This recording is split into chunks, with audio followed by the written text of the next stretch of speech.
नमस्कार and welcome you all to DRX mentor. मैं हूं डॉक्टर जयंत और आज की वीडियो में डिस्कस करने वाले हैं रेलवे फार्मासिस्ट के वर्कलोड के बारे में, क्योंकि ये सबसे वैकेंसी आई हुई है। आपको भी पता है कि 2024 में जुलाई से सितंबर के बीच में ये वैकेंसी देखने को मिल सकती है। तो उससे रिगार्डिंग बहुत सारे कमेंट्स भी आते हैं। लोग पूछते हैं, मतलब जो स्टूडेंट है वो पूछते हैं कि रेलवे फार्मासिस्ट में वर्कलोड कितना होता है, इसमें सैलरी कितनी होती है, और पूछते हैं कि ये जो जॉब है वो लड़कियों के लिए सूटेबल होती है कि नहीं होती है, नाइट शिफ्ट होती है कि नहीं होती है इसमें। तो इन सभी के जो डाउट हैं वो आपके क्लियर होने वाले हैं इस वीडियो में। और साथ ही साथ जो एक मिथ होता है, मतलब जो एस्पिरेंट होते हैं उनके माइंड में यही होता है कि एक बार रेलवे की जॉब या फिर कोई भी गवर्नमेंट जॉब आप क्लियर कर लो, उसके बाद आपको काम कम होता है, वहाँ पे सैलरी ज़्यादा होता है। तो इस वीडियो में आज मैं आपका ये मिथ भी क्लियर करने वाला हूँ। जिनको भी ये लगता है कि काम कम होता है उनको ये वीडियो जरूर देखना चाहिए।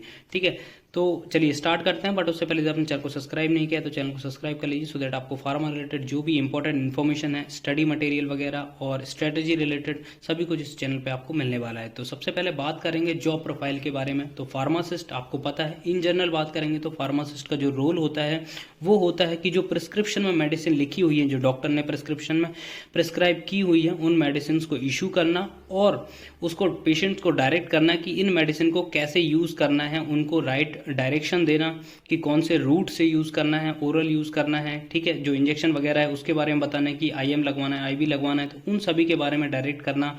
किस फूड के साथ इसको लेना है, नहीं लेना है, खाने के बाद लेना है या खाने के पहले लेना है, उन सभी चीज़ों का डायरेक्शन देना फार्मासिस्ट का काम होता है। तो एक तो ये हो गया कि वो मेडिसिन को इशू करता है। दूसरा वर्क होता है कि जो भी मेडिसिन शॉर्ट हो रही है या मतलब कम हो रही है तो उसको ऑर्डर करना, ऑर्डर करने के बाद उसका प्रॉपरली रिकॉर्ड मेंटेन करना, ये सेकेंड वर्क होता है। ये हो गया इन जनरल में।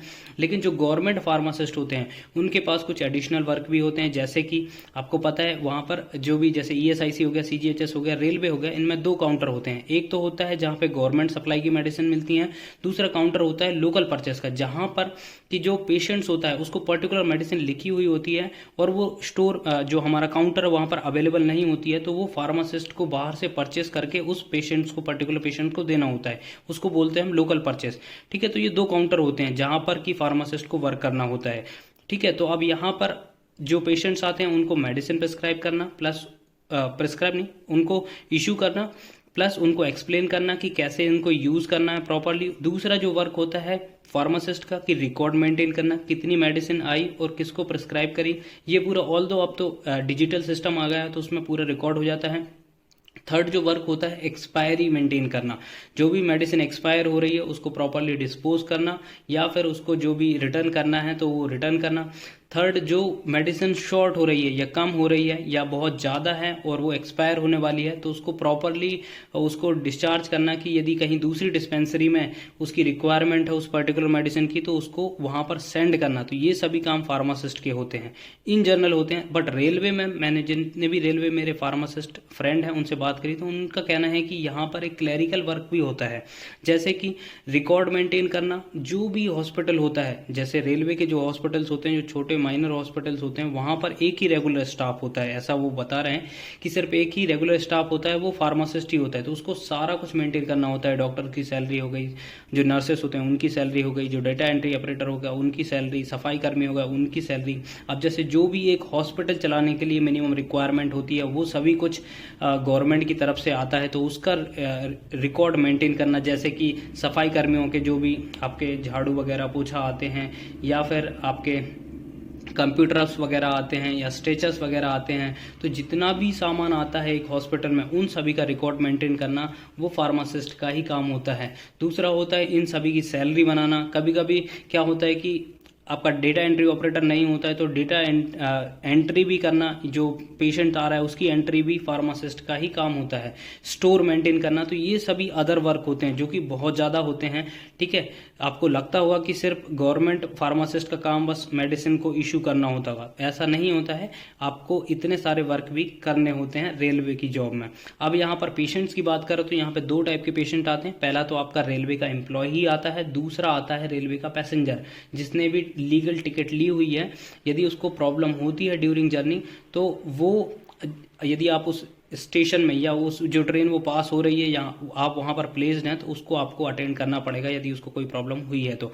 अब इसकी बात कर लेते हैं कि इसमें वर्किंग आवर्स कितने होते हैं। तो देखिए वैसे रेलवे की जॉब 24/7 आवर की जॉब होती है, क्योंकि कभी भी आपको बुलाया जा सकता है यदि किसी पेशेंट्स को प्रॉब्लम हो रही है, ठीक है, और उस रूट से वो निकल रहा है जहाँ पे आप प्लेस्ड हैं, तो आपको एनी टाइम प्रेजेंट होना पड़ेगा, उसको अटेंड करना पड़ेगा, ठीक है।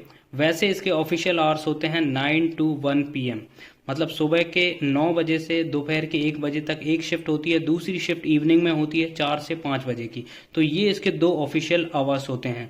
मंडे टू सैटरडे ये जॉब होती है, सैटरडे को हाफ डे होता है, मतलब सैटरडे को आपकी इवनिंग वाली शिफ्ट नहीं होती है और संडे आपका फुल हॉलीडे होता है।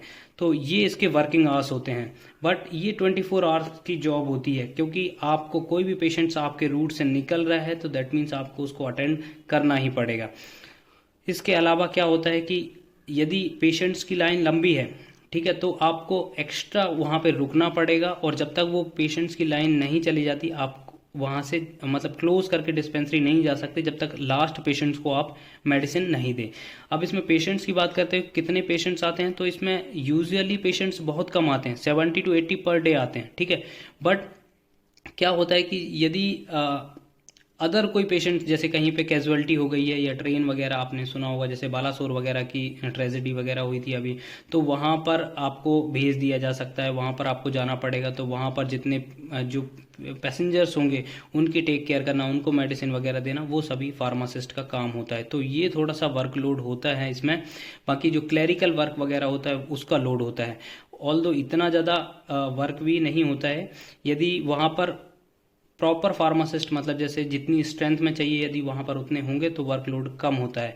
बट यदि सिर्फ एक ही फार्मासिस्ट होगा तो आप सोच लीजिए कि इतने सारे वर्क आपको करने पड़ेंगे, जैसे कि आपको स्टोर मेंटेन करना पड़ेगा, उनकी सैलरी वगैरह सभी कुछ बनाना, वो सभी कुछ आपको करना पड़ता है। तो देखिए गवर्नमेंट में जो एक मिथ है वो कि गवर्नमेंट जॉब लगने के बाद काम कम होता है, सैलरी बहुत ज़्यादा होती है, तो ऐसा कुछ नहीं होता है। काम अब बहुत बढ़ता जा रहा है, क्योंकि रेलवे में भी आपको पता है वैकेंसी कमी आती हैं, तो जो एम्प्लॉई हैं वो वैसे भी बहुत कम है, और जितने भी कम हैं, ठीक है, जो भी हैं उनके हिसाब से पेशेंट्स बहुत ज़्यादा हैं। आजकल आप देख रहे होंगे पॉपुलेशन बहुत ज़्यादा है, क्योंकि लोग ट्रैवल भी बहुत करते हैं और पॉपुलेशन भी इतनी ज़्यादा बढ़ रही है, तो पेशेंट्स आपको बहुत ज़्यादा मिलेंगे।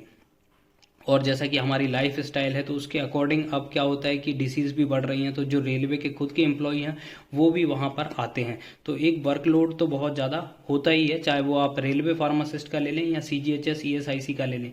मैं CGHS में था तो CGHS में भी बहुत सारे पेशेंट्स आते थे। जब मैंने इंटर किया था तो लगभग 100 से 200 पेशेंट्स आते थे, लेकिन जब 1-2 साल का टाइम हुआ, जब कोविड का वो पीरियड निकला, तो लगभग 400 से 500 पेशेंट्स सिंगल फार्मासिस्ट को अटेंड करना पड़ता है। तो ये एक वर्कलोड तो होता ही है सभी फार्मासिस्ट में, चाहे हम बात करें रेलवे की, ESIC, CGHS, सभी जगह पे, ठीक है। तो ये वर्कलोड होता है। ऑफिस एनवायरनमेंट की बात करें तो ऑफिस एनवायरनमेंट थोड़ा हेक्टिक हो ही जाता है, क्योंकि आप जो फार्मासिस्ट होता है वो खुद ही बस एक ही परमानेंट एम्प्लॉय होता है, तो उसको सभी कुछ मैनेज करना होता है। अब सभी कुछ मैनेज करना है तो सभी को आपको साथ लेके चलना है, अदरवाइज आपको सभी काम आपको ही करना पड़ेगा। अदरवाइज यदि आपका जो ऑफिस एनवायरनमेंट यदि ठीक है तो आप अपने काम को डिस्ट्रीब्यूट कर सकते हैं। आई होप ये इन्फॉर्मेशन आपको अच्छी लगी होगी। अच्छी लगी हुई तो प्लीज़ चैनल को सब्सक्राइब करिए, वीडियो को लाइक करिए, शेयर करिए एंड कमेंट करिए। Thank you.